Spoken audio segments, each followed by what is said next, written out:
So I think you was a fantastic. Good. Okay, sorry about that. Good evening and welcome to the April 16th meeting. Hi, Jim. It's Erin. We're just dialing you in. Thanks, Erin. Yep. Great. Welcome to the April 6th meeting of the Pembroke School Committee. I will call it to order at 7:01. We are back meeting in person at Pembroke High School. We are 6 feet apart, which is why we do not have masks. And we are also available on Titan TV. The meeting is recorded and will be posted to the school website. Generally 24, 48 hours after the meeting, it will show up. A link will. So keeping with our tradition of the past several months, we have in-person health agent Lisa Cullity here to talk about the public health update. Lisa. Certainly. So I think that it's not a surprise to anyone, certainly those that are following social media. I'm just referring to my notes here. We have had some consistently high number of cases, unfortunately. The state is trending in that direction. The nation's trending in that direction. Not the direction we want to be going in. 8 cases today. It looks like 7 cases yesterday. I'm just scrolling quickly. What's concerning to everyone, and if anyone didn't catch the national nightly news tonight, is that the demographic is trending younger and younger and younger. And this is true across the country. And it's true right here in Pembroke. I've been on the phone with at least 3 of the different youth sports this morning and this evening, I should say. Working on protocols and working on exposures. Keep in mind some sports are different than others. That was one of the first questions I was asked today. Keeping in mind that hockey, football, and a certain other select number of sports due to contact are going to be higher risk sports, which result in a mandatory quarantine of an entire roster should someone on that roster test positive, as long as they're present and participating. Not every sport meets that high threshold. Baseball, for example, does not meet that threshold of where an entire team would be quarantined just because of one player. We would do a little more contact tracing at that point, depending on where that player was and what that player did. I'm just using that as an example. These are not necessarily the sports we're talking about at this time. Soccer would be another analogy we could give for that. So my message to the school committee as well as the folks at home, we just want to think about these things. I know that everyone is suffering from COVID fatigue, myself included. I'll put myself right out there, but we have to remember that the things we do and the actions we take have consequences to them, some good, some bad. And there's nothing wrong with getting COVID. It's happening to everybody at one time or another. But there are, unfortunately, protocols that have to go into place once that occurs or once you've been exposed. So bear that in mind. And I say that because we know we have April vacation coming up. And I want to be clear, I'm not instructing anyone not to travel. Everyone knows that some of the travel restrictions have been lifted. But traveling and coming into contact with lots of people is going to increase your likelihood of being exposed to COVID and possibly testing positive or possibly contracting COVID with active symptoms. So that's something that everyone should be thinking about with spring break and other sports starting up. Every person you come into contact with in your day-to-day life increases your odds. You know, it's simple statistics at that point. So having said all of that, the good news is less and less cases are resulting in serious consequences, less and less cases of hospitalizations. But one disturbing trend is we are seeing more hospitalizations in younger people. There was talk today on the state call that could be tied to the UK variant being a little more aggressive and a little more virulent, but that is not conclusive at that point. That's just one of the working hypotheses. Some other notes from the call. So they have decreased quarantine requirements from 14 to 10 days. Remember that reduction, though, if you've tested positive or anything else, to exempt out after the 10 days, you have to be symptom-free at the end of this. Certainly if you are someone with longer-standing symptoms, you are not going to be able to take advantage of coming out of quarantine with symptoms. If you're exposed, you have the opportunity to test out, but again, that's so long as you are symptom-free, just because you didn't free and have a negative test to end that quarantine early after day 7 is complete. So those are just some things I want people to keep in mind. But having said that, if anyone has any questions, thoughts. No, thanks, Lisa. Thank you. Great. Jim, any questions for Lisa? Yeah, I'm all set. Thanks, Lisa. Great. Just so everybody knows, we do have one member participating remotely, so we still take votes via roll call, but I don't have to go around the Brady Bunch piece with the data changes for April vacation with regard to travel. We still should get out the reminder of folks, right, making sure they're diligent. Right. Is it possible, what's the easiest place for... First of all, there's some really interesting metrics for those at home, because I know sometimes we get some questions in the question box about people really looking for deep metrics.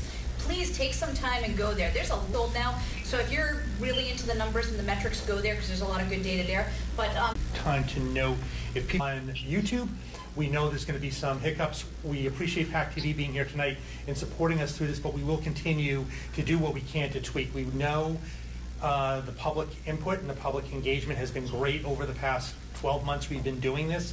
We want to maintain that as much as we can. So we'll do that using the different technologies available. So thank you, Lisa, for that.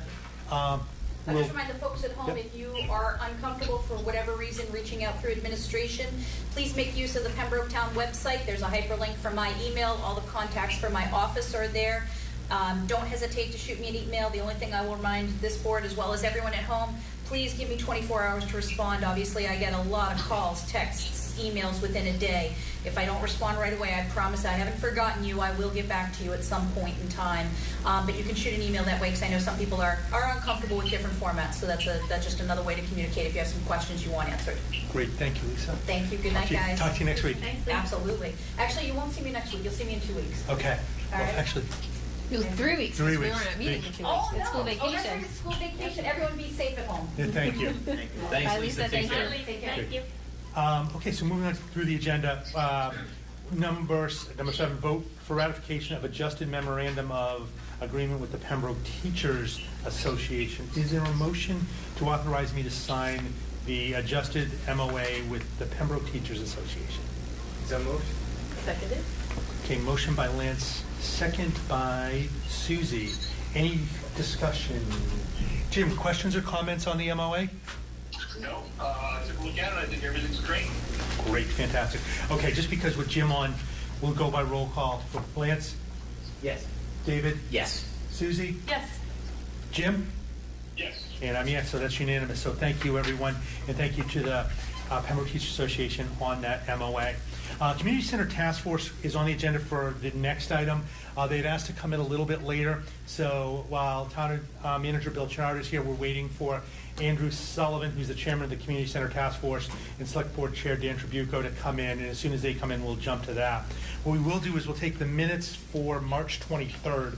Is there a motion to approve the minutes of March 23rd? So moved. Second? And I'm yes, thanks, great, thank you for that. Okay, so we will move on to, in your packet, you had the Special Education Parent Advisory Group family survey that they would like to send out in the spring in order to gauge interest for next year's. Yes. Jesse, do you want to add to? Sure, planning for their PAC in general, so based on parent input, variety of meetings, support groups, as well as topics and presentations, areas of concern they would like focused on.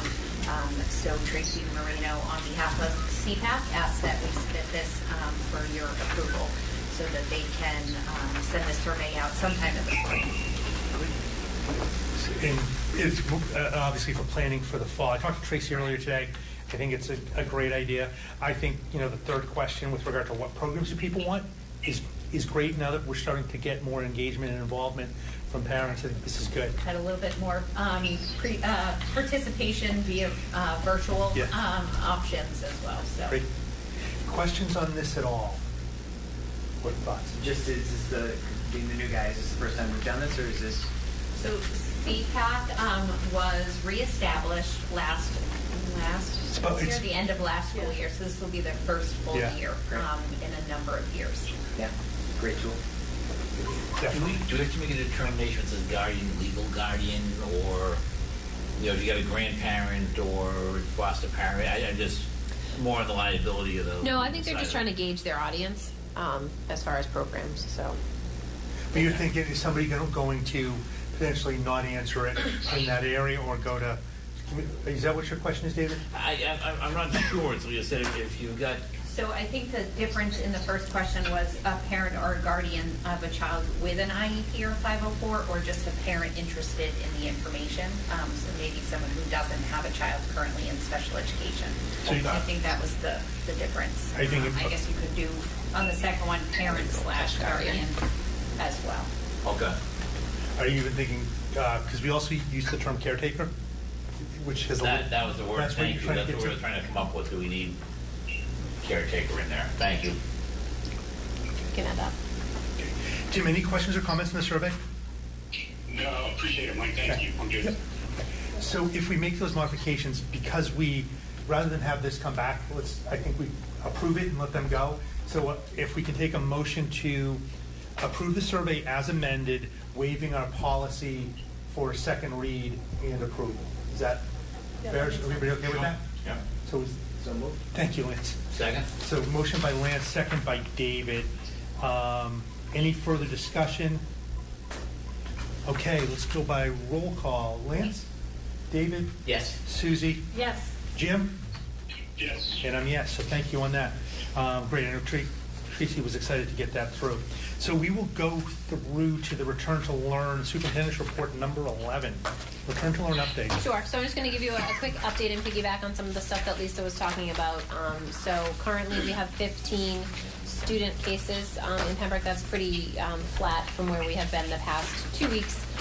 No major increase for us as far as student cases. There's 3 active cases at North Pembroke, 4 at the middle school, and 8 at the high school.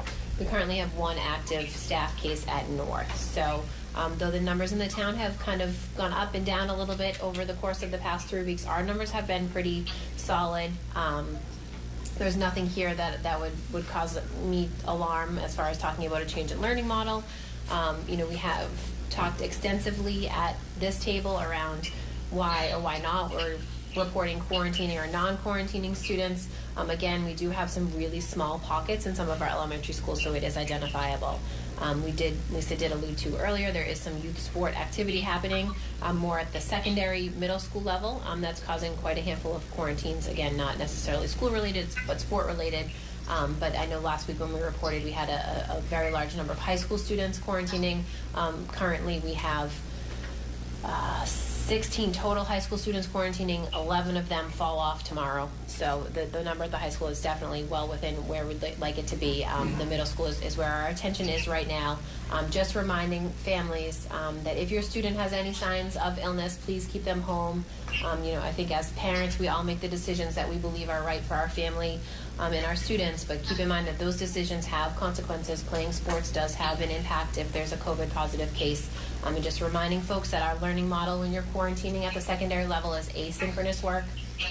At the elementary level as well, with an opportunity to check in with your student's classroom teacher. So, I know there's been a couple of questions over the past couple of weeks as more students are quarantining just around what instruction looks like for them, and instruction is asynchronous assignments with an opportunity daily for check-ins. So, other than that, we were given some prom guidance last week from DESE. I don't think it was the news that folks had hoped for. It was one of those instances where more explication of the obvious. Proms, if they're held at this time, would be held to the outside gathering or inside gathering maximums of 100 with a DJ and a dance floor, or 150 outside with a DJ and a dance floor. And that the recommendation from DESE is that proms happen after school gets out. I know that we've talked a little bit about the desires of our students here as well as our parent groups here and what that looks like for our students and our seniors for activities that last week. Mary Beth and I happened to be here earlier today when Mark was meeting with the senior class officers and the advisor talking about some options. Our students are leaning towards having a senior night, which would fall under the parameters of the outside gathering limit of 150.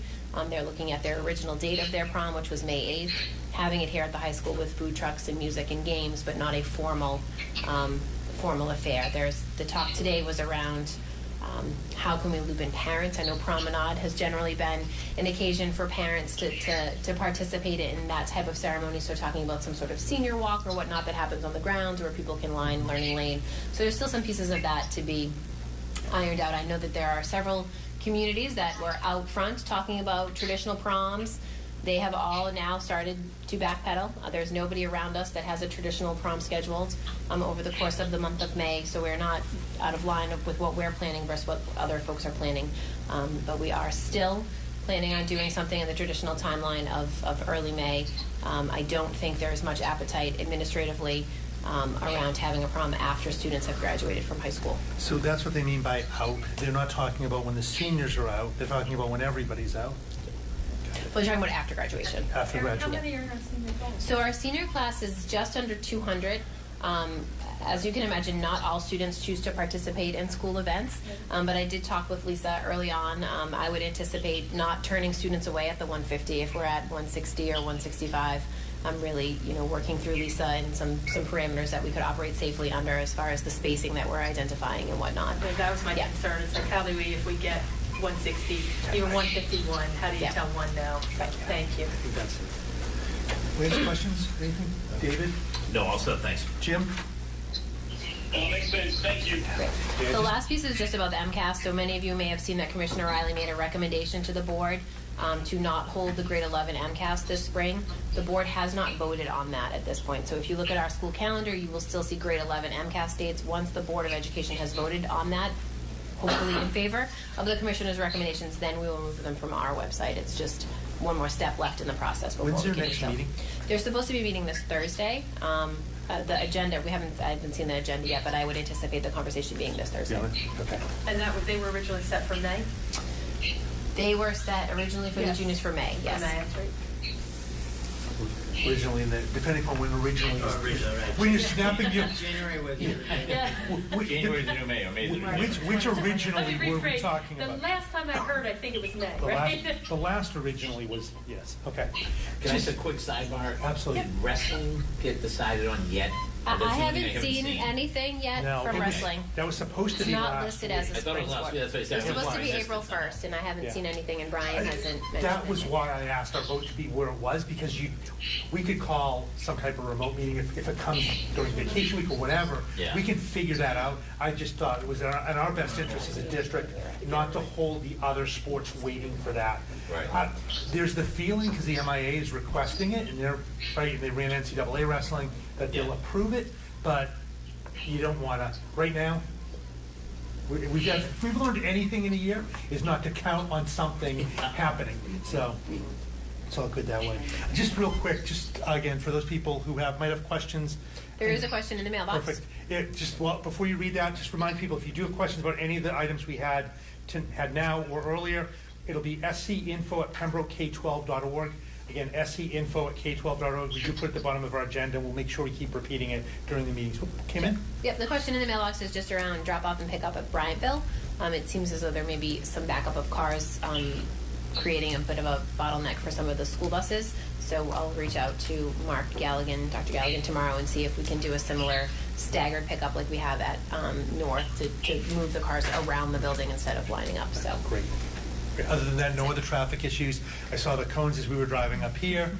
Hopefully that's helping, and hopefully Mr. Talbot has not had any close calls as he's been directing traffic. Okay. Why don't we go in, because we're still waiting for Andrew. I think Andrew was saying closer to 8. As soon as Andrew comes, we'll... Should be parking shortly. Okay. So based on that, why don't we skip past the discussion on the vocational education? Why don't we go to a couple of the shorter pieces, which is the budget, long-range planning update in the maintenance, the FY22 budget. So it's C and D on your agenda. sure. So in your packet, you have just a quick update. I'll start with the capital items.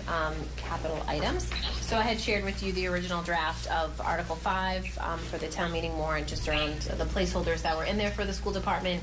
Again, they were relative to what we had been asking for the previous year. Long-range planning did meet on Monday to discuss whether our priorities had shifted at all from what we were anticipating in the spring of 20 versus the spring of 21. We had a lot of conversation about the items on the list. I think we stayed within the footprint of what was on the list, but did swap out teacher laptops or devices for PM1 that was on the bus replacement that was on there. So I do think our technology has gotten quite a bit of use this year, and we kind of came up with an alternate strategy for replacement of PM1, which is the one of the two buses that we own that gets the most use. Other than that, security cameras are still on there. The HVAC replacement at the high school is still on there. The 7D van purchase, the van is on there, but we took off the vehicle. So you'll remember that we talked last year, potentially it was last year, it seems like a blur, about dipping our toes into special education transportation and in-housing some of that in an effort to reduce costs. I'm not sure that next year is the year to do that, but we do have a need in the 7D van, in particular for our transition program here at the high school, our 18 to 22-year-olds. We do have one van associated with that program right now.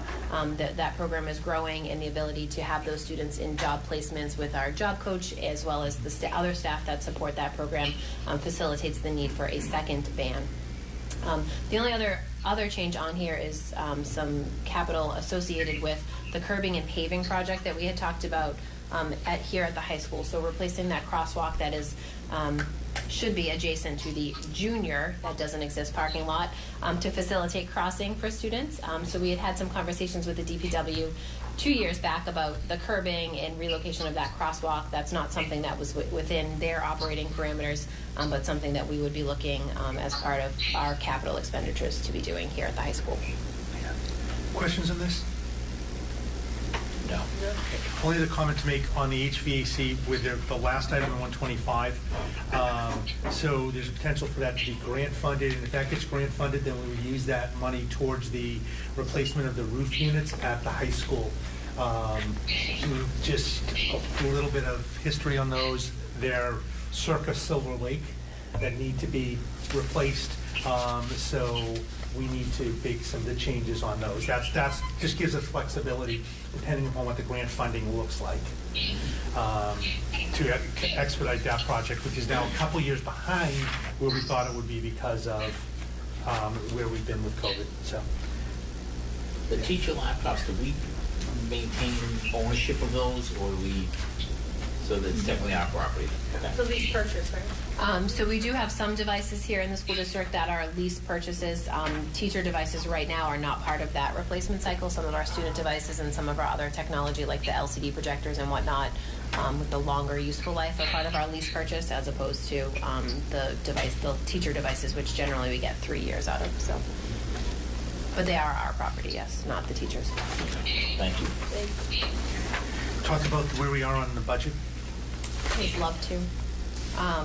So I would anticipate next week having a pretty extensive budget conversation on the heels of your fee discussion. But just an update, Mike and I had verbally given an update last week of the work that Budget Subcommittee did that previous week around our maintenance of effort budget, kind of the adjustments that happened over the course of the spring and where we are now. So we did look again at our level 1 priorities. There is an item there that we are looking to shift to level 2, so something that we would no longer be asking for as part of our level 1 priorities for FY22. As far as our adjustments, we do not have any additional retirements that have come forward, but we did take a look at some of the other levers that we have. So every year we use our transportation revolving fund as a budgetary offset for operational costs. You'll remember when we first shared this, that was a $60,000 offset, which lined up with what we had taken in the reduced fee structure that we have for transportation this year. Because of the operational savings associated with not running buses on the Mondays up until this point of the school year, we are not using the full offset that we had budgeted for last year. So last year we had budgeted to use $125,000 from the account as an offset. So we did up that number to reflect, what was left over from last year that we're not using. The other piece that we've increased is the special education tuition pre-buy. So we talked a little bit last time about the CARES funding at the town level and some additional opportunity for the school side to have some additional costs associated and written off to that pot of funding, which would allow us to increase our special education tuition pre-buy. Again, so you're able to purchase in advance tuition associated with special education students. It's a quarter's worth of tuition at a private placement, or a year's worth of tuition at a collaborative. So we have in the past several times taken advantage of that. It's not necessarily a loophole in municipal finance, but that opportunity. So that gave us the opportunity to lower our budget gap. We still have the same assumptions as far as revenues, which include the $30 per student for the Chapter 70 aid, as well as the funds from the town associated with the latest version of the town manager's budget. So right now we're solving for $269,000. Again, we do have a couple of other levers that I will share with you next week, whether it's circuit breaker funding or some of our other ESSER money that we haven't used to get to this point. So at this point, I think I can speak for myself in the Budget Subcommittee. I think we feel confident in the strategy to close that budget gap. One of the other things that we looked at was vocational tuitions. And keeping that level funded to this year. So the assumption is that the same number of students that are participating in that this year would participate next year, given we had a bit of a blip in our enrollment last year associated with COVID, so just kind of keeping that level with where we have been in years past. Yeah, just real quick on the special education pre-buy, because it's raised questions in the past, not through the committee, but through other parts of town. The reason why, pre-buying is actually a good thing for us is it gives budget certainty to the providers so that they can manage their expenses better. So there is a benefit to us pre-buying it beyond obviously what it helps with our budget, but there is, for the providers, it allows them to be more efficient and more effective in how they manage their operations as our service providers. That's why we do it. It's not done for any other reason done for that because it helps our budget. But the simple answer where we sit tonight at the the $270,000 gap roughly, there's a path to get that to balance. The thing comes down to is what's the path that we want to take as a committee, right? And that's the discussion that'll happen next week. We'll come up with what the options are, and then it's determining which ones they are. So as Erin talked about it, there are paths that will go, and those don't necessarily have to be the items we choose. We'll see all the other things that are included. We'll look at class sizes. There's lots of things, right? We've had the discussion at this table many times and not gone fully along with what was presented to us. Not that that's a good thing or a bad thing, but that's just what the decision was, and that's what we'll have to do next week. So, any questions at all? This group? Jim, anything on the budget? Yeah, Erin, real quick. Yep. I know you touched on the vocational piece, and you're going back to the assumption from 2019. Is that the number that you're using for the coming budget? So I'm using, I wasn't quite sure if I yep, heard you correctly. I'm using our original assumption for FY21, even though our actual students going this year is lower than what we would have anticipated based off of traditional. So I think we have 22 students that are currently grade 12 graduating from vocational schools. I would anticipate 22 to 24 students going in grade 9, which is pretty similar to where we have been in years past. Okay, that sounds great. Thanks. We have a bigger number of students graduating from South Shore Tech. You'll remember that there was a few years ago where they took a large portion of our incoming freshman class. With our change in our policy and a change in their admission policy, fewer of our students go there. So the budget for FY22 aligns with that change as well. Erin, when do we get that number? Does that come at the start of the school year? No, Do we so they know? start, their admission process closes on April 1st, and then they start to give us acceptance letters. So we haven't heard from South Shore Tech, Silver Lake, or Norfolk Aggie yet on admitted students, but many of those schools have rolling admissions. So as one student either accepts or declines the invitation to attend, they go to the next person because there are wait lists. So that number fluctuates over the course of April and the beginning of May.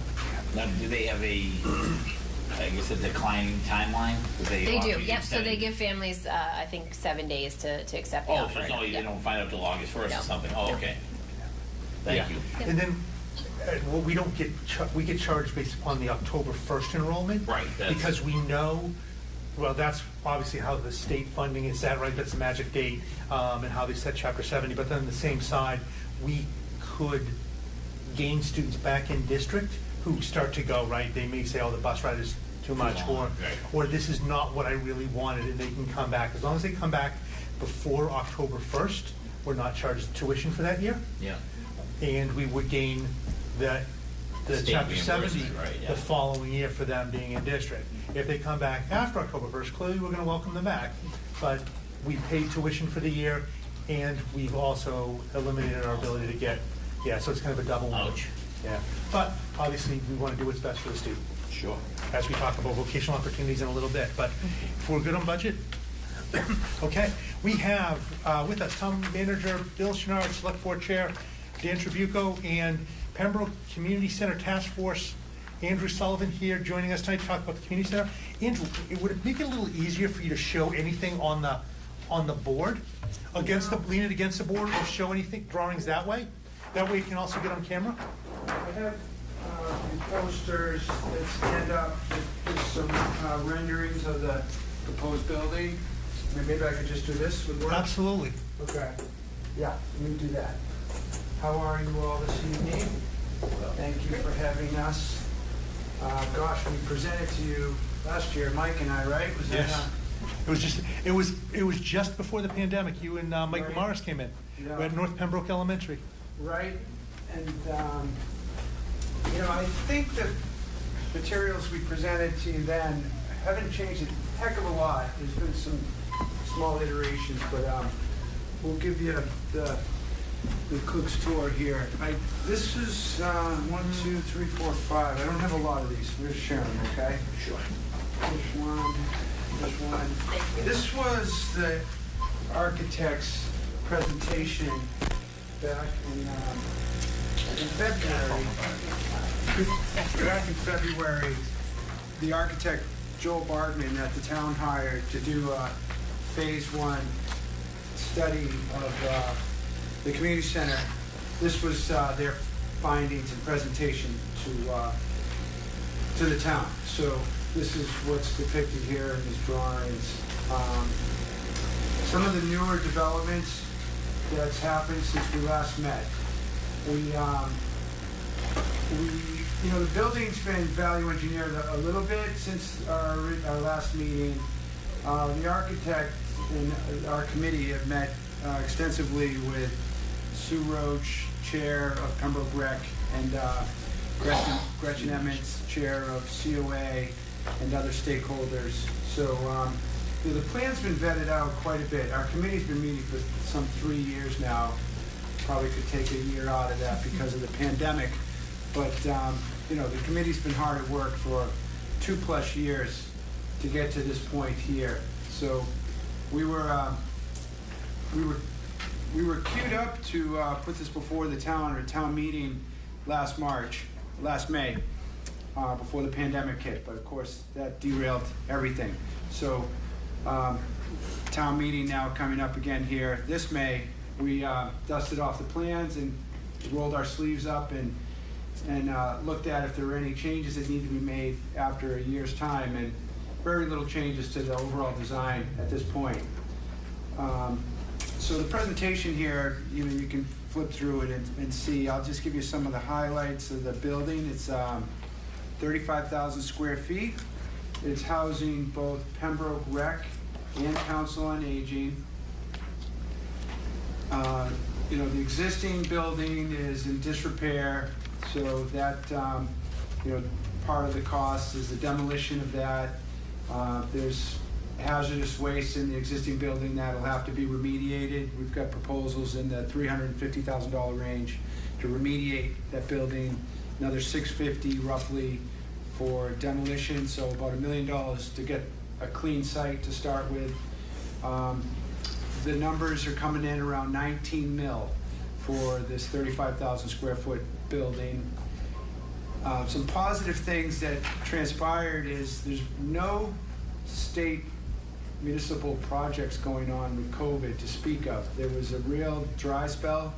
Dan could probably, he's in the business a little bit more, could allude to this, but the architectural firm is working with Sandwich on a community center, and there was, I believe, 12 bids that came in for that. So it came in 20% below expected numbers. So, our building, if we were to act on it, we feel like there's tremendous savings if we move quickly here, and it's done this year because of the drought in municipal state buildings going on right now. So we've calculated that out to about $4 million in savings. We had this priced out around 23 mil last year, and it's 19 million today. Those are real numbers. We have facts to back it up. So, and then worst case scenario, we're looking at about a $19 million project, but we have identified some grants at the state, about 3 specific grants we think fit the bill for this project. So we think there's some great monies to claw back from the state to help lower that $19 million amount. And at $19 million, we've calculated it out with a loan, 25-year loan. It works out to about $130 per average Pembroke household, $10 a month, 36 cents a day. And you get a wonderful new building here. And that's without, state support, which we quite certain we've identified up to $2 million in state aid that we think might be able to contribute towards the project. So we're just really anxious to get this project before the town for a vote at town meeting. We were thrilled a week or so ago. The select board unanimously approved the warrant. The ballot question for funding was unanimously approved by the select board. So that's for the funding aspect of it. That's in place now for election day. So we need a town meeting. The article will be coming up at town meeting for everybody to make a vote on whether they support the project, and then, of course, the funding with the ballot question to follow that. So, we're kind of in that phase right now. We're just of promoting it politically here. We're out educating people on the project to get them out to vote for it. School, obviously, is a huge contingency in the town. We think it has tremendous benefits to the school. For after-school programs, there's opportunities for jobs for high schoolers, volunteering opportunities. There's so many benefits that this new building would bring to the center of town. You could go on and on. But the existing building really is in bad shape, as everybody knows. And the town green and all of that, it's it's in a sad state of disrepair. So if we're able to get this going, we could break ground as early as this fall, and it'd be about an 18-month build out. So some of the logistics we are still discussing is where would Pembroke Rec go in the meantime, and we're hoping to maybe get help from the schools and others for temporary housing for Pembroke Rec and the food pantry and what have you. But there's a lot in this plan for you to digest, and I guess Bill was going to maybe cover some of the numbers involved in this project, so maybe I could turn it over to him and certainly answer any questions you have. Just gonna move over here so I can take my mask off. So I'm in the numbers guy. I think it's important that taxpayers know where they're at and what they're voting for. So I spent probably 3 or 4 hours about a week and a half ago and just developed a grid so that every taxpayer could understand where they're at. And we're going to start sharing this out there. I was a couple of interesting notes when I did this. I looked at assessed homes. We actually have a house that's assessed for $100,000. We have several in that range, believe it or not, in the town of Pembroke.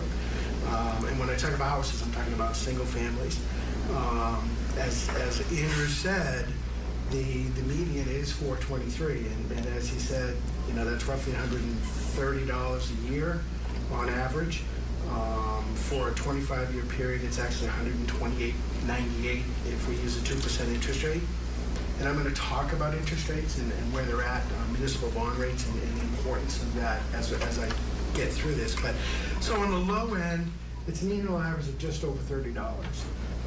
The median, as we said, $128, and then the highest assessed homes are about a 1.2. There's very few of those in the town of Pembroke. Everybody's obviously in that middle block, which is typical. You see those bell curves when it comes to houses. And so they would be about 300, the high end would be $365 a year. I also took a look at some of the commercials. Your mid-sized commercials would be about $28.96 a year, and the largest commercials would be about $11.5 a year. The top 5 commercial properties, and while they're not all commercial because of the way the assessment works, because one of them is Pembroke Woods, which is technically residential, would pay a very large portion of the override because of where they're assessed. And if your average is $423 and we have $37 to $39 million properties, obviously they're going to take a chunk of that. So that's important to note. I'm going to talk briefly about interest rates. because I've been watching those and where they're going, we are a AA rated community with Standard & Poor's. That's important to note because there's a significant difference if we were to drop. I don't anticipate us dropping. We work with our financial advisors. If anything, we may go up slightly, I would hope, although the pandemic is maybe rating agencies very nervous about how they're going to rate people. So we're stable. I think we'll stay stable as a AA. AA communities 2 weeks ago were just around that 2% number. Last week they were down as low as 1.75. And this week they're back up to 1.8. So those are good numbers. These numbers we're using are at that 2% number. It's important to note that if we can get that down, for every 1% drop, we save $2.47 million in interest costs. So it's important that we do whatever we can, make sure we maintain our bond rating, make sure we work with our financial advisors so that we can get the lowest possible rates. That's a key. So I'm happy to answer any questions. I just wanted to make sure that everyone understood the numbers. Ladies first. I always have a question if you watch this show. I'm really sorry, but it's my job. It's what I do. They'd be disappointed. But we're talking about the build costs, but do we have any estimates on the ongoing operating costs afterward? You stole my question. We're working Sorry. through that. We have a preliminary draft. I glanced at it. I just got it. I want to make sure we go through it before we understand. So we will be presenting that. What I would add to that, sorry to interrupt, Bill, but Sure. I guess probably will. Can you include in that, because I did see the slide in there about revenue opportunities, and I know there'll be more revenue opportunities in the current building today, because I'm assuming you'll rec or somebody will be running classes, there'll be ability to rent out space. If you could try to make some revenue estimation, because I know that's when we did the school building projects, the question wasn't as much, or it was a lot about how much were they going to cost, but then how much were they going to cost to run. Right. So if we could, we as a community get the net. Yeah, I would to see say where- cost to run, but cost to upkeep. Yeah, that's I mean, it's the same thing. Yeah. Staff, to be able to get a bunch of things. I'm Yeah, saying, to just get to that net operating cost on an annual basis would be wonderful. We're actually working toward that. We actually have identified through our staff, the town staff, with the estimator, what programs we're going to be offering and what opportunities there are, such as birthday parties or events, because we do have a full kitchen planned in this. So we are looking at that, and we'll likely have that within the next week, I would assume. That was my follow-up. We'll have that before we get to. Great, thank you. my next question to follow, and I apologize, Susie. No, go for it. If we are going to do events, that gets into a whole liability. I would assume the insurance. The building's probably going to have to be decently insured just because of what's going on there, I'm sure. So the town has a very robust insurance policy. This building would just be added to that. There is a cost for insuring the building, but our liability costs, the liability insurance would likely not change a whole lot because we've already got liability. We already have young children in the existing building. And so I wouldn't anticipate a huge difference in our liability costs because we're already insuring for liability. Yeah. There will be a difference, obviously, the building brand new being replacement costs will increase the Who would cost. technically be overseeing the building? I'm sorry. No, rent birthday parties and basketball. They've done that stuff for a long time. So I don't think But if you liability footprint, I think, increases, but I don't think it increases exponentially. Well, just so you're aware. I mean, they used to hold. Well, just for what I do for a living, Sure, if you well, decide to rent it for a birthday party and there's alcohol there, now there's the thing. So I'm saying, could someone rent it for a 50th birthday party? You know, could you do an anniversary party there, that type of thing? I guess my question is there going to be a board that oversees this, or who's going to make the decision? I'll rent to this guy, but not to this guy because he's a birthday party and he could have, 50 teenagers, whatever. So typically, the buildings are the responsibility of the town manager with the advice from the select board and obviously the recreation commission and council on aging, because they're going to be running programs in those buildings would have input to that. Okay. And I apologize, did you say we already have a builder in place that's going to build this? No, And that's good. will there We already be, have a building in place with liability insurance for the programs. but it'll go out to bid? Yes. And then tied to the builder, in that contract, will there be incentives to complete on time and on budget? So I always, and I think we have to work through this, but when I do bid documents, I always put a penalty clause for timeliness. I mean, the town landing one that we're currently out to bid on right now is $1,000 per day if they don't finish it. Obviously, a building of this size would likely, because the bids are much higher, be higher than that. Good, thank you, because I've only built one house and I'll probably never do it again because of that, because I was homeless for a little while because they just took their time. So thank you for that. Just because from the school building projects, it's lowest qualified bidder. So you have to follow the state bid laws. The same thing with, again, completion late, and any things as far as change orders goes. And I'm sure that they have the change order budget in the 19 number, so you can walk through. But it's handled very similar to how we did the schools. Awesome. Exactly the same. Same process. Statute. Great, then I'll schedule my tutorial with you. Thank No you. problem. Other questions here? I have a few. Yeah, Jim. Sorry. Yep.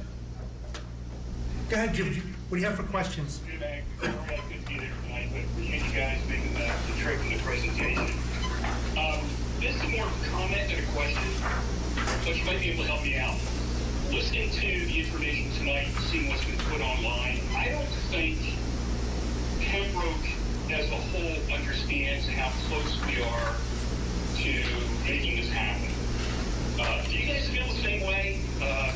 I know we're going to have a pivotal meeting here in a couple of weeks, but I get the sense that, is there anything more we can do or families can do to get the message out? From my perspective, I really don't know how to answer that. I mean, I have the pulse of several people who call me and talk to me on a regular basis, and certainly they're aware. The average person out there, I would guess if they are participating, if they're a senior and have gone to the COA, that it's certainly being talked about. Those who participate in our recreation programs are certainly aware of it.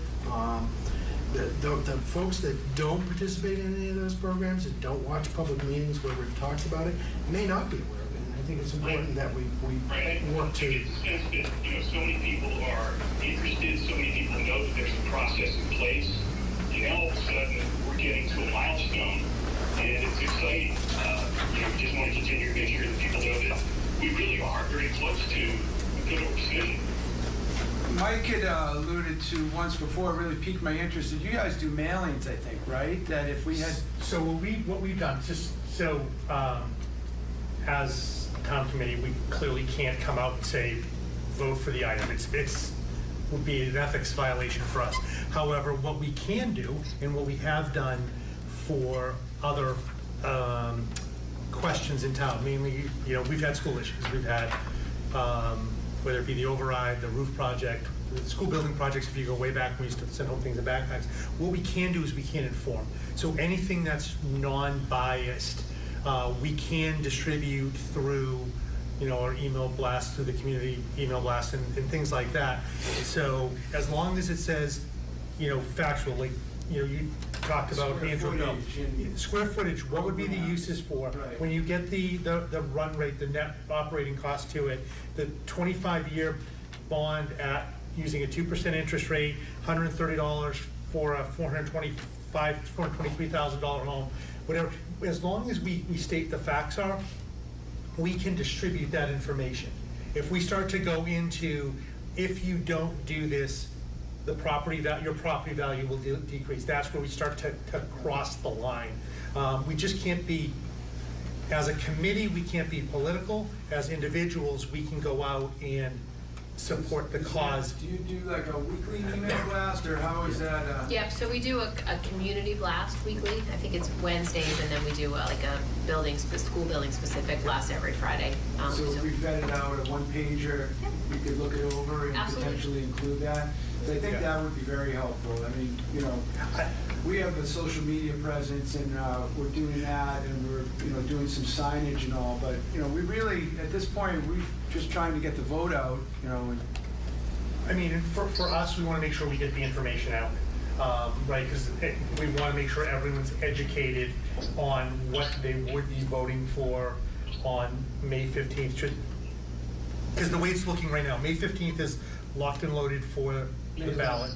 May 11th, oh, the ballot. right. May 11th would be town meeting, is the schedule right now. That's correct. Costs are, is that built into the total? I'm sorry, say that again? Demolition and site prep. Do you know what the demolition and site prep costs are? That was gonna be my question. They're part of that estimate.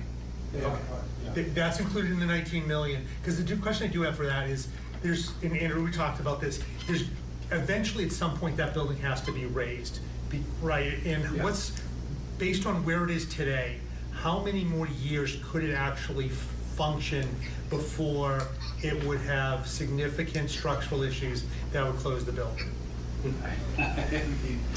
It's one storm away, you know, I don't know. I know, we've been living this as long as I've lived. They literally, when heavy rains, they literally move programming around the building to avoid the leaks.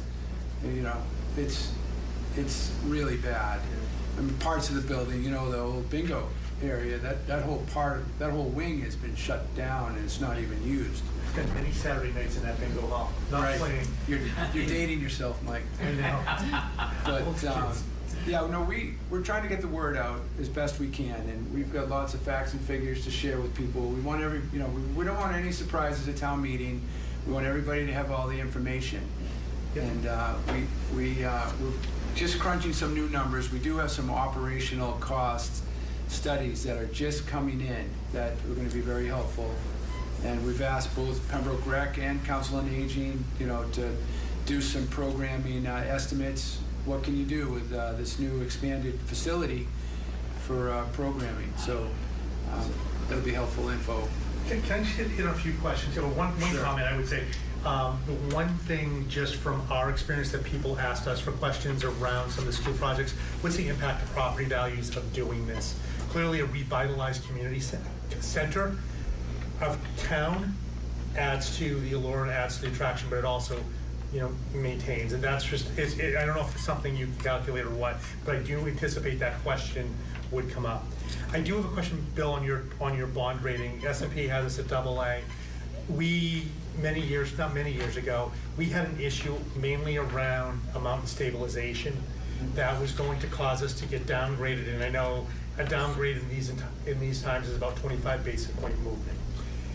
Potentially more, right? The question I would have is, what does a note or a bond of $19 million do to that rating? You don't have to answer now if you don't have it, but if the question is what does it do? Because is that going to make the public safety complex more expensive? Understanding that, I know they're separate projects, but that is coming right on the heels of this. I would argue that no, as long as we don't dramatically grab that stabilization and spend it. I mean, if we spend a small amount of what we have in stabilization, obviously we're looking at those numbers today. We will be, and we'll work with our financial advisors to make sure that that's the case. But right now, I've got extensive building experience in my career, and I would not anticipate us seeing a drop. Perfect. That's what I would expect. Provided we don't go grab that stabilization and we continue to plan for proper free cash. I think it's important to point out, Mike, that this isn't an either or at all. No, absolutely. You know, we've got 3 years of work. We're ready, shovel ready here. The money savings are on the table today. Really, the time is now to get going on this project, and it can really serve as a catalyst for improving infrastructure town-wide and public safety. I mean, they're just forming a committee now, and I think in best case scenario, probably 2 to 3 years before they've got a ready to go to bid on one of those structures. Yeah. The only reason I bring it up is I just don't want us to put ourselves in a spot where we could make that more difficult. And that's the only thing. And even when you talk about those things, Bill, the thing that kind of causes concern for me, which has been done in the past, is when we go for the bond premium to solve a short-term problem, it creates a longer-term issue. So those are the things that, not only the taxpayer, but a part of town government want to make sure we guard against, because that just makes these projects better for our community. Is that a question? Mike, can I just? Yeah, absolutely. Can I just give a quick recap of some of the programming and some of the benefits of the project? Just add another level. So, I think we could all agree that the current community center, it needs to go. It's time. It served its useful life, and it's costing more and more every year, and we don't want it to get dangerous. And I want the public to understand it's not dangerous right now, but it won't be too far away. So we are going to have to do something with that building. What do we do with it? Do we raise it and leave it just a flat ground for a few years until we come up with a plan and come up as a town to put something there because now it's gone and you really do need to replace it? Or do we do it all in one fell swoop? Take care of the old building and bring in the new. So what the architect has done for us here, not just on his own experience and knowledge as an architect, we've spent the last 3 years, as Andrew mentioned, going through all the different stakeholders, recreation, the folks over at the elderly complex, town managers, town administrator previously, police, fire, everyone that might be involved in this, so we know what kind of programming we needed. And he started off with the exterior. We as a committee said we needed to expand the town green. We want to have a nice big town green that's not a ditch in the ground right now as it is. Raise it up so that it goes from the street all the way to the building, including the bandstand that's there. So we have a nice, beautiful town green that will be shared with the one across the street at First Church. A little more easier to have activities on this green because of traffic. So if you think of the Arts Festival out here in the green, the gym will have barn doors so that they can have access in and out, so you can have dual indoor-outdoor activities. And for the specific programming inside, so it's shared, so the building's shared with the Council on Aging, Recreation, and public shared spaces. The Council on Aging they're color-coded, it might be a little far away, but the Council on Aging has separate areas so that they're protected and they're safe. There's a delineation and security from anyone else entering and exiting Council on Aging. And that building itself is just too small for the, 5,000 residents that are? 4,000 over the age of 65. 4,000 over the age of 65. So that building underserves that population. And the population is even going to grow some more.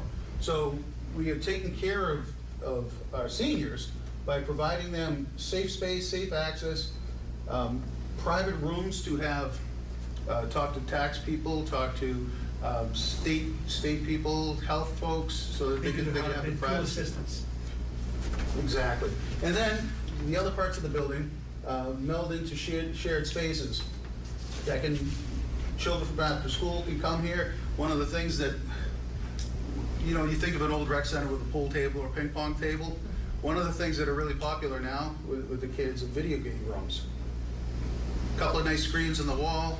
Kids come in after school, and instead of being down in their basement, they can hang out with a bunch of friends after COVID, hopefully, and just and have shared activities. And then, of course, the gym. This is a full-size gym. They can be split up with curtains multiple ways, but it's full-size on the bottom, all the activities that you could ever think of in the gym, and then a walking track up top on the second floor. So you'll have activities going down on the gym. Moms can be taking the strollers, seniors can be walking around. Hanover Mall's gone now, so now they need a place to walk, right?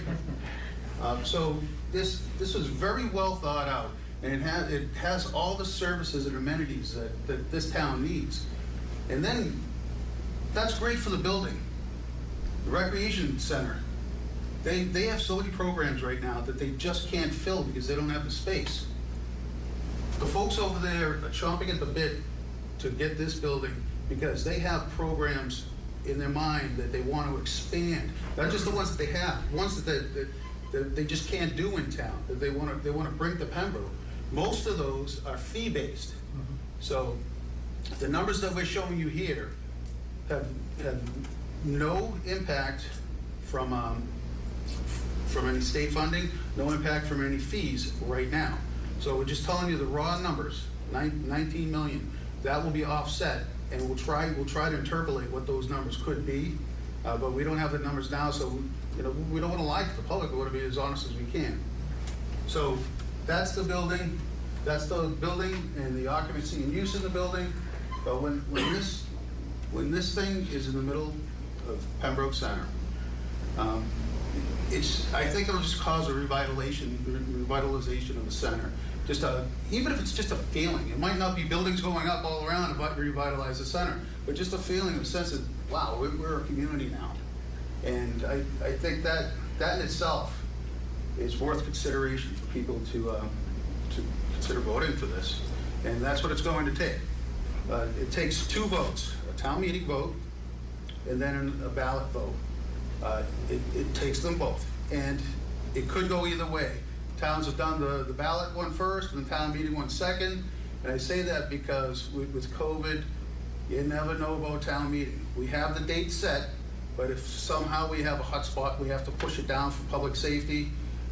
It will not upset the apple cart. The vote could come either way, but we do need both votes.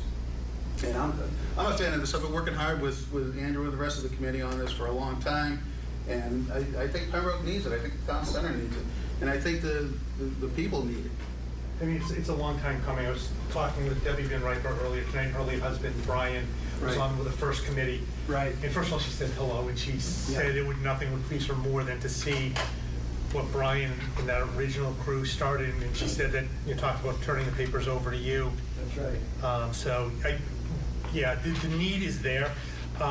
We send buses, we reroute buses by the community center to drop students off because parents utilize the daycare, the summer programs. So it definitely has a school element to it. Just a reminder, people at home have questions.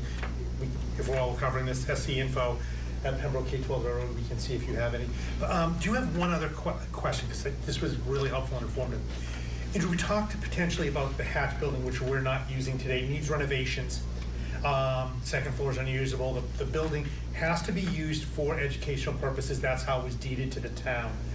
How or can that fit into this project, or do you think that would be a phase 2, later phase? What are we thinking there? Well, I would just say our committee did not have any focus on Hatch at all. It's all been the community center, and I mean it's the elephant in the room on the front lawn there for sure. It's a cool historic building that, to me, I would say it's right up CPC's alley. That I would love to see some funding through CPC to restore that down the road here. But it's not part of your. We were talking during long range planning last week about what we would do. We had a five-phase 4-year plan for CPC funding on our grounds. We could add this into that project to see what we would do. We can't use the second floor because of ADA compliance. It has to be used for some educational purposes. Could you at least throw a coat of paint on it for us? I'd be glad to. Okay. I would hope that there'd be a way it could potentially handle storage or something to do if, when this is being demolished, if it could be somehow serve a purpose for space. Sure. But there is a safety aspect, I'm sure. We have to do something ahead of time to prep for that, because when you think, and I don't know what construction site would look like, but when you're looking for food pantry Pembroke Rec is something that could logically work with us in our spaces after school, at one of the early schools, Hallmark or Bryantville. We could help. I'm sure we could figure something out there. But food pantry is kind of a tough one to run to school because of Corey requirements, and I don't know if that building could even support that without some type of, I don't know, maybe we could look at that for, I was trying to think creatively on the fly. Looking long term, Mike, it's interesting to think what would be a great sister building to a new community center. What functions could work out of there that would really complement the new community center well. And I mean, one could come up with a lot of ideas, I'm sure, that would augment what's going on right next door. Okay, so what we'll do is, as we'll obviously know what's going on with your project, we'll look to see what we can do CPC on that building and what it would take, so. But we have, obviously wanted I to. think a lot of attention will be drawn to it. If this is built, it's really gonna stick out. That, it's not gonna get any better in the condition it's in. And, Well, yeah. the This close was, paint would go a long way, but, we want to make sure we complement your new building. right, and it's a whole separate discussion, but I'm not thrilled with the yellow boys club color, but I'm not sure the historic value in that, but Billy wanted it yellow, right? No, actually, it was historical. Is it really? That was came from that committee. But that, again, is a building that needs attention, and, there has been some CPC funding, I think. It was, yep. We were talking about that during our long-range planning. Right. Qualifies. We know there are buckets. Aaron's been talking with Lisa Cullity, who's on that committee, and again, we had submitted, we got phase 1 approved 2 years ago, completed. Now we want to move to the other phases, but if this would fall into a separate bucket within CPC and would make sense, again, kind of falling into that. Right. Renovate the historical building, so. I think CPC has a role with the new community center. We've met with them last year, and I think there are three things. It's housing, outdoor, outdoor space. So, we pulled out from our proposal, the 19 mil, there's quite a bit of outdoor work, landscaping and all, that they could potentially play a role to help help offset some of the costs for the exterior areas around the new community center. Any other questions? One quick one. First and foremost, thank you. I mean, this is an amazing undertaking as volunteers. I mean, that's astounding. I do have one concern. I looked at this and I didn't have a chance to read it. It was just handed to me. Has there been any kind of a traffic study? Because I'm looking at traffic coming out by the police station, and I'll be honest, on a good day right now, you can't get out of there, without kind of gritting your teeth. And then There has been some preliminary traffic studies done. We have 2 means of egress designed into it. There's a third by the town hall as well. Not really planning to use that much, but exiting, through multiple exits helps with the traffic, and we don't see much traffic impact from the traffic studies that have been done today. There'll have to be more done for sure, but the usage of the building, it's kind of playing the day out, but the mornings is council on aging, and then by mid-afternoon, the schools are getting out and there's a transition.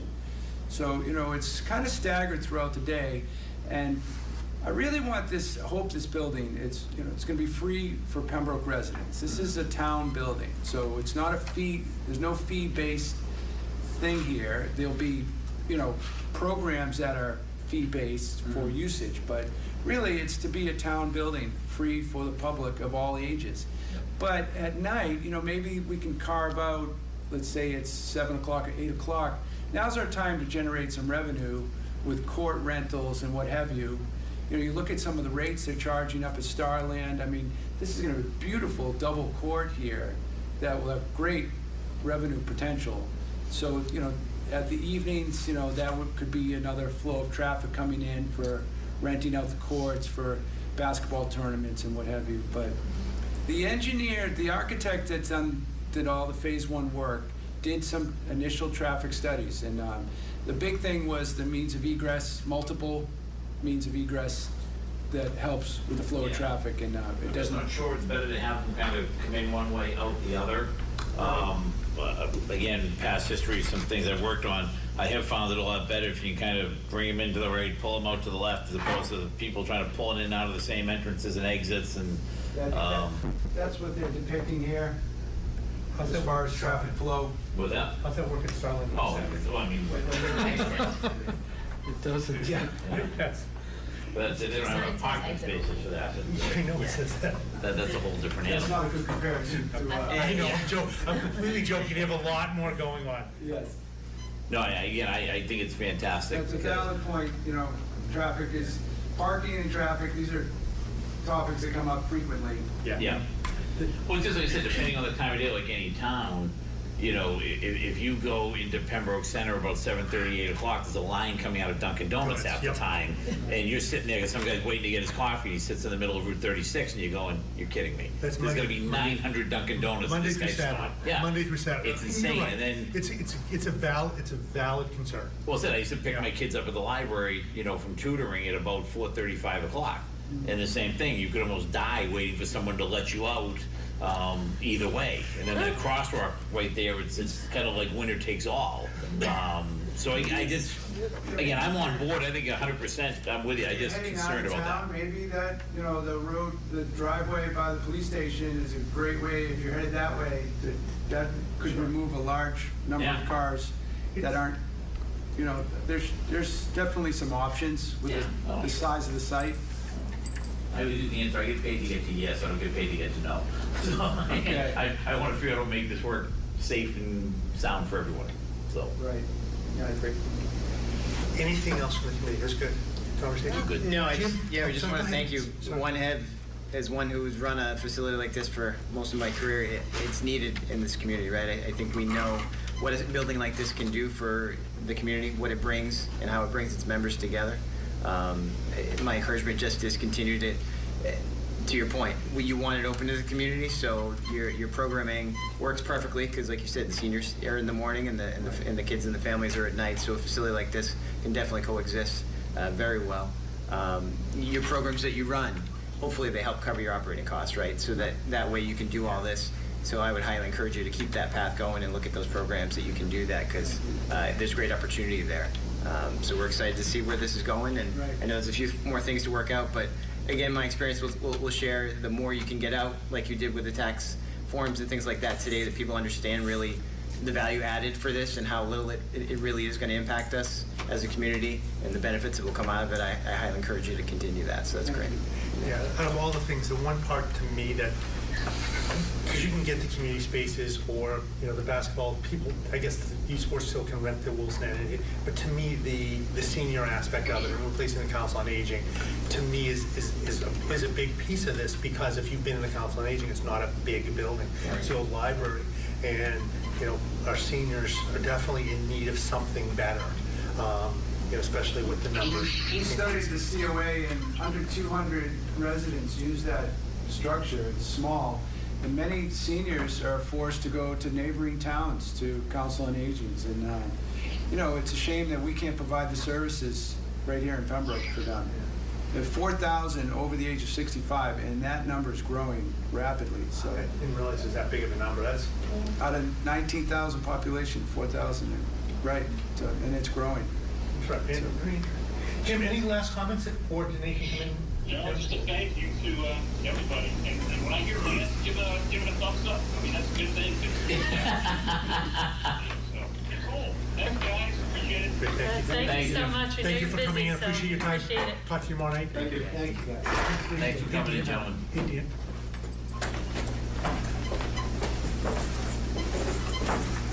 Hey, I'm sorry to call you guys. Oh, I'm good.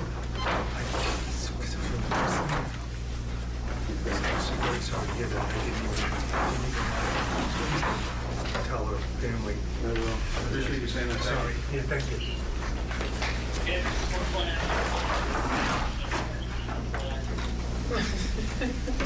Jim wants to know if you go to driving range in the back. Okay, phase two. That's the Hatch building now. Yeah, there you go. Simulators. But I have a portable one in my backyard, Top Jim, golf. so come on over. Top golf. Okay, so moving back into the agenda, we'll go to the discussion on PHS, vocational hands-on opportunities, which was part of the discussion when Mark presented his budget. Right, so when Mark originally presented his budget, I feel like it was the first week of February, he talked a little bit about some long-term goals for the high school as far as some hands-on pathways for students. I think that conversation at that level was a catalyst for some internal conversations. We've talked a lot about pathways and certificate programs in both possible vocational offerings here. You know, obviously we don't have a critical mass in any one interest group to offer a big vocation here like culinary arts or automotive. or any of the other ones that are offered at some of the surrounding schools. But we do have a population of students that could benefit from some sort of hands-on type learning throughout their day. I mean, I would argue that all kids could benefit from that type of learning.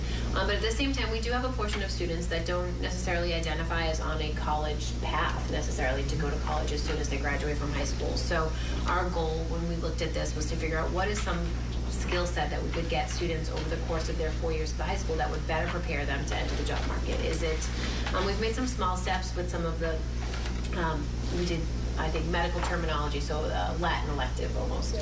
But I think Mary Beth's going to talk a little bit about using some of the thoughts associated with Project Lead the Way, so the curriculum that we use at the middle school for students for some hands-on project-based learning and how that can sync up to the high school and what would need to happen here. I think when Mark originally spoke about it, it seemed as though there was more of an immediate need on the capital end, but now that they've had a time to take a look at the programming, the capital pieces associated with some of that are 3 and 4 years out as opposed to in the first couple of years. So Mary Beth's going to talk a little bit about kind of the longer term vision for those type of programs for students.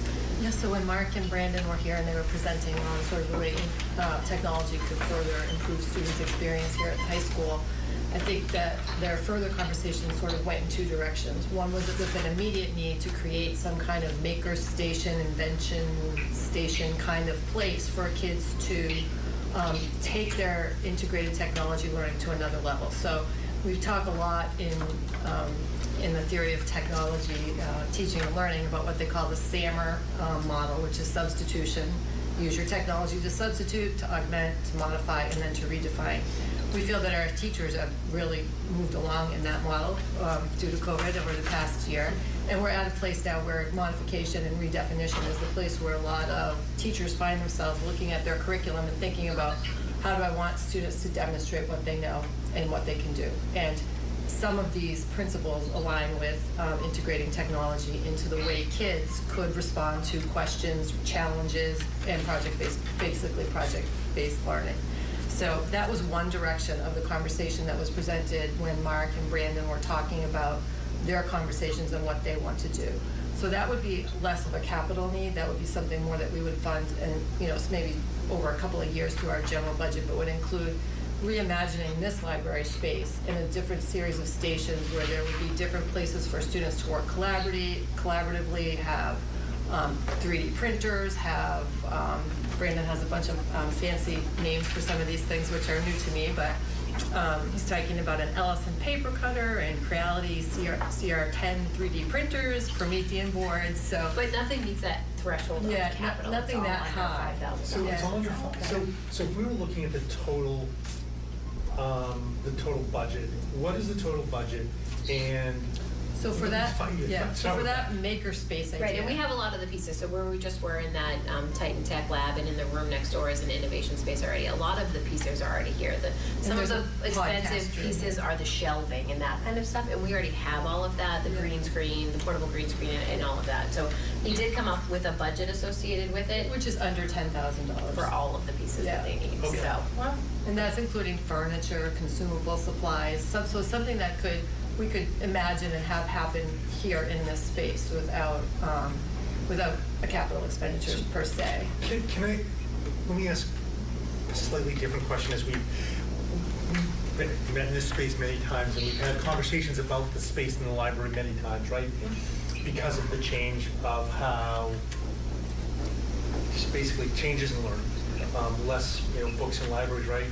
I have what is the long-term vision for this space? It's a big space, very important space, right? You don't want to completely we're not obviously going to get rid of it. I don't want people to think we're getting rid of the library. Multi-purpose space. But how do we, how do we make this, and what does this space look like in 5 years?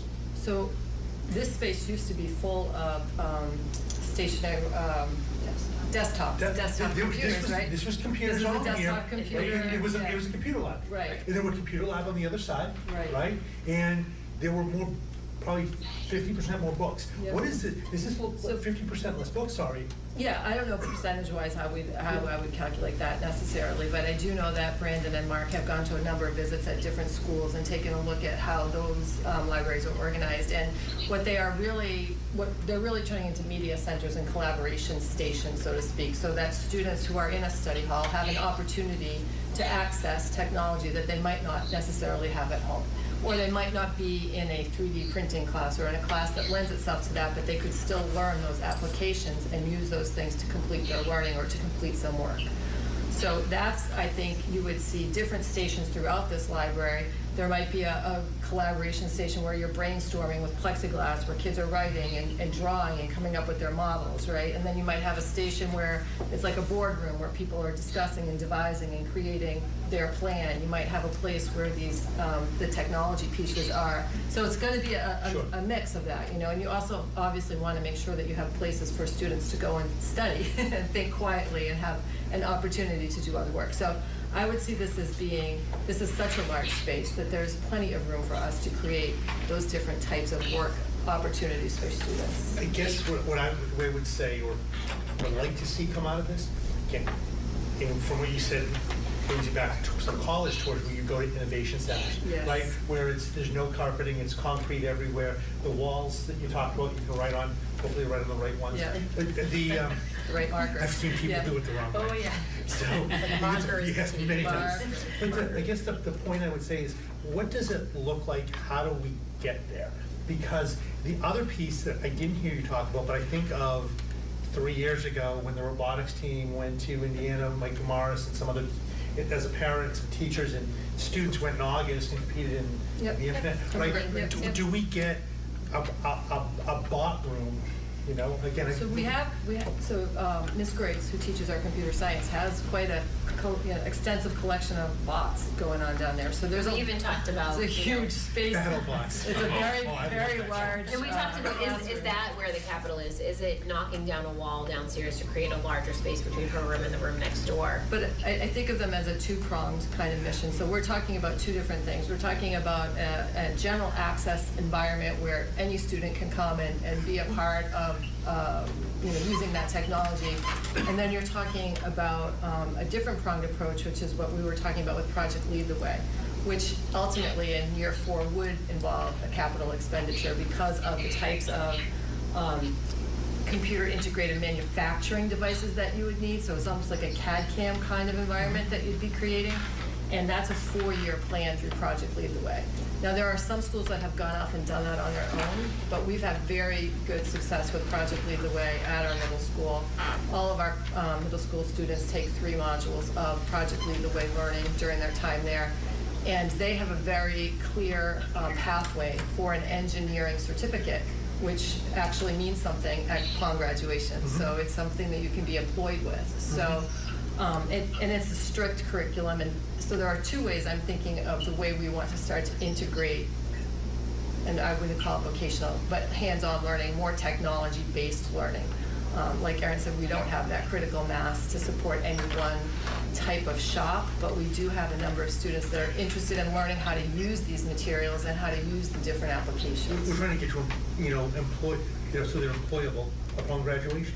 Right, so that, the Project Lead the Way path, and actually, I think some of the schools, Mark was telling me that Wentworth and a couple of other schools are actually taking that course as a college credit course now as well, because it does have such a good reputation in the world of engineering. So there are a lot of ways I think that we can go with that. That is a very heavy investment in personnel as well. So that's something where we have to be really careful about who we select to go to the training and their commitment to the program and to the future of the program, because it does take that passion and that excitement to get students to want to join that. Mary Beth, you're talking about kind of the path of it and the building of it. I would think that whatever we did would kind of catch on and would probably ignite additional interest. So you're looking at it in a tiered process, right? So that It's a we 4-year can process. ultimately get to where it's okay. Yeah. Plus, we have the feeder coming out of the middle school, right? So the exposure that those students are getting and the interest that that's building will create kind of a critical mass of students that would. Yeah, you don't On want the to onsite capitalize side. on that. Agree. And that's what Erin was, when Erin was talking about downstairs, there are a couple of rooms that are adjoining that are very, very large that Yeah. might be Those- able to the wood accommodate shops. that space. Well, So the wood shop and I know that everyone's mind first goes to that would be the space to use. No, that was, remember, there was the wood shop. Right, so there's no actual ventilation in that wood shop. The last time it was used as an educational space, opening the garage door was adequate school ventilation. So Mark Duffy and Mark Talbot are all often come back and say, like, let's use that space.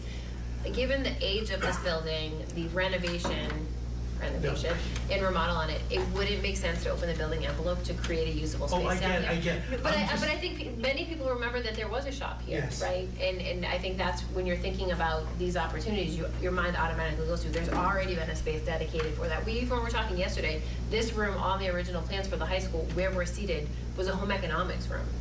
It got scrapped at the last minute, and so they were thinking maybe some of the wiring and whatnot was in here. It isn't, but there were spaces like that at Silver Lake before we took ownership. So There's also nice orange carpeting too. right. So retrofitting, and we did look at the ventilation for that room downstairs, was about $250,000.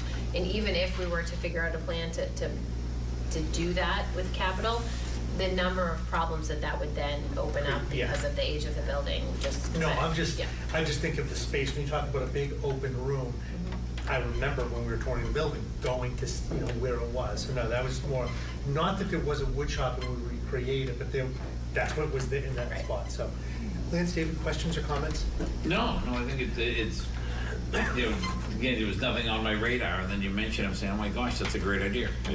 Fantastic. And I would build on that, just what we've talked about this before, the value of that type of education, because not that college is not becoming a priority, but we're finding more and more students that aren't choosing that path, right? So to be able to provide them Or not right away, right? So we want every student to have that option, but maybe that's not the right fit at the right time. So it's a good opportunity for students to give them that opportunity to see it. That when those seeds are planted, who knows where it's going to go? And I know we feel the same way with our arts program, right? It's providing seeds they can grow any which way they may, but it's providing those opportunities. I think that's great. Because what it comes down to is you're not trying to, it shouldn't be judged by number of four-year students, number of 2 years. It has to be the number of students who got to the right opportunity, right? That's what we're trying to get to. And if that opportunity is a gap year, that's gap 5 years. If that's going and doing something different, right? It could be in military. Travel, volunteerism. It could be military. Service, it could be a different vocation, the trades, whatever it is, as long as they're doing what is right for them. That's what we're trying to get to, and I think stuff like this is good. So, sorry, What would Jim. be the potential timing? So we would hope to come to you next year with a plan. So I would say we're a year behind where we had hoped to be at this point because of the setbacks from the previous year. So we talked about FY23 being the year one of those projects. So as we come to you next year with our recommended budget, the beginning steps of those pathways would be included at that. They're not capital intensive in those first couple of years, but the building of them would be in the following budget. They're education intensive for the instructors. Do you want to bring it in the budget, or do you want to bring it in the fall?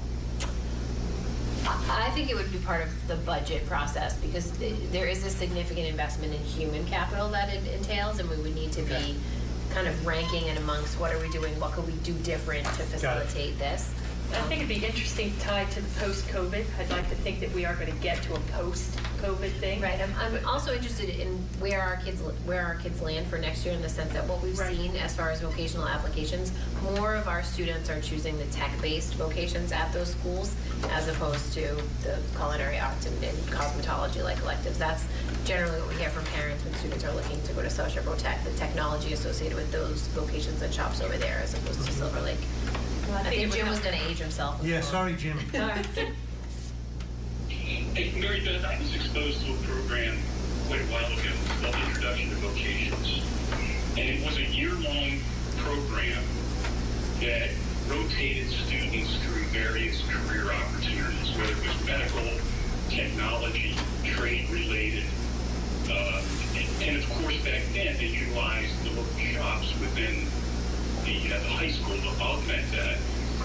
And then there was actually a guidance segment too, where a team of teachers helped kids really think about what their career choices could be. And this was offered to 9th graders when I was exposed to it. So I don't know if that's something that has ever been considered, but what it did was gave 9th, 10th graders a chance to explore different career opportunities.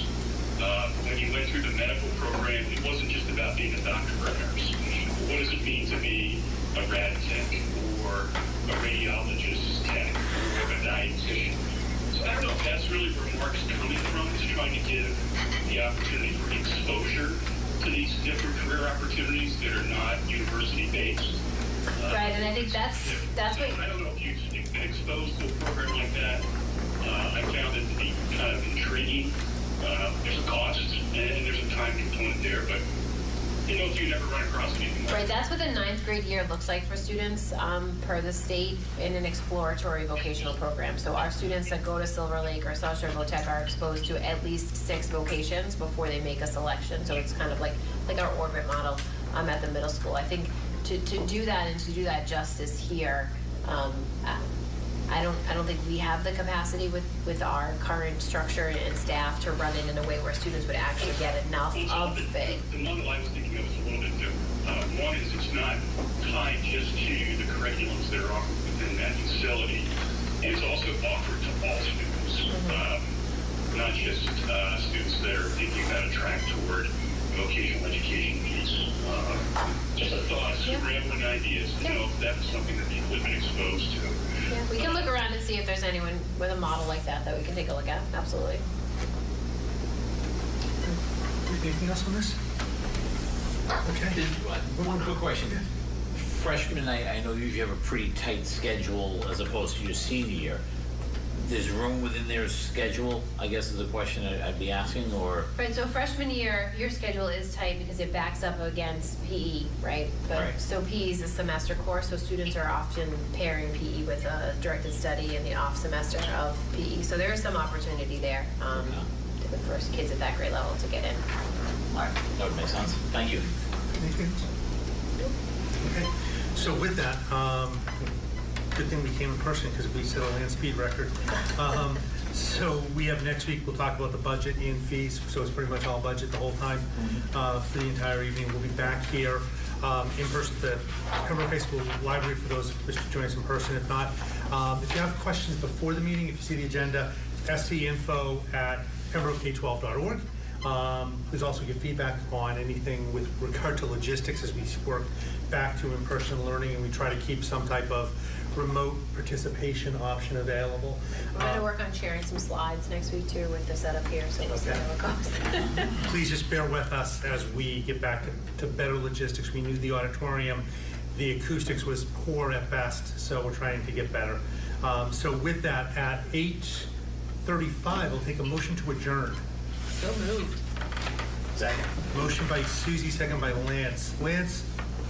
Yes. David? Yes. Susie? Yes. Jim? Yes. Yeah, and I'm a yes. Thanks, everyone. See everybody next week.